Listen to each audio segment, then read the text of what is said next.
Hey there and welcome. Today we're going to be talking about the forward arm circles. This is a great exercise to warm up. It can also be considered a workout, especially if you're like a beginner. This is a great way to really start adding some tension to the shoulders and back. So let's talk about some tips to do this correctly and safely. First thing you want to do is stand around shoulder width apart. Bring your hips in, squeeze your glutes, squeeze your abs. Stand up as tall as possible. And then make sure that you're bringing your arms in, I would say, a clockwise manner in front of you. Do not squeeze your back too much on this one.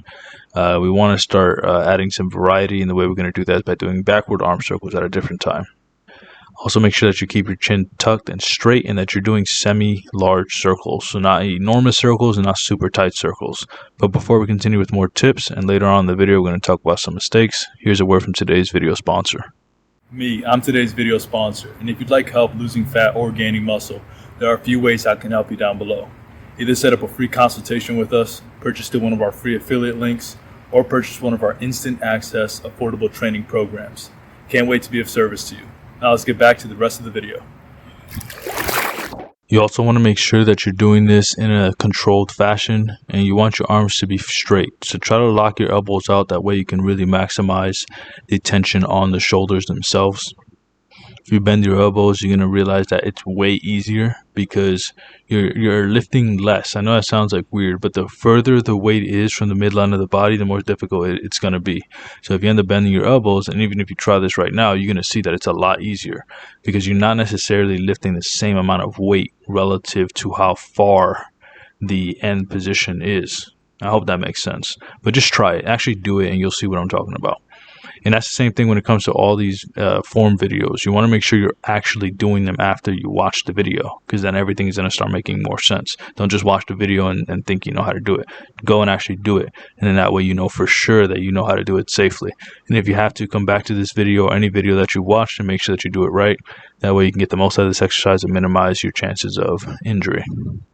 Another thing you want to do is make sure that you're doing it with your core tight. If your core is not tight, what's going to end up happening is you're going to feel like you're kind of teeter-tottering. Your torso is going to be moving forward and backwards. And, it's not like you're going to get injured doing this, but it is a bad habit to form. That means that when you start doing other exercises, you're going to start kind of slipping in that department with keeping your core loose.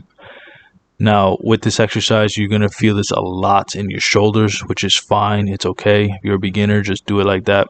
I recommend you do like 20 repetitions to start and then take a break. And then try to take less and less of a break.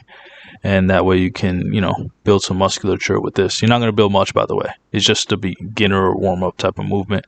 Here's some mistakes I want you to avoid. Doing small circles like this. This is basically just holding your arms up. You also want to make sure that you're not doing aggressive circles, large circles. And like I said before, you don't want your elbows bent. You want them completely straight. It looks kind of silly, but avoid that. Also make sure your chin stays tucked. That way you don't place any unnecessary strain on your neck.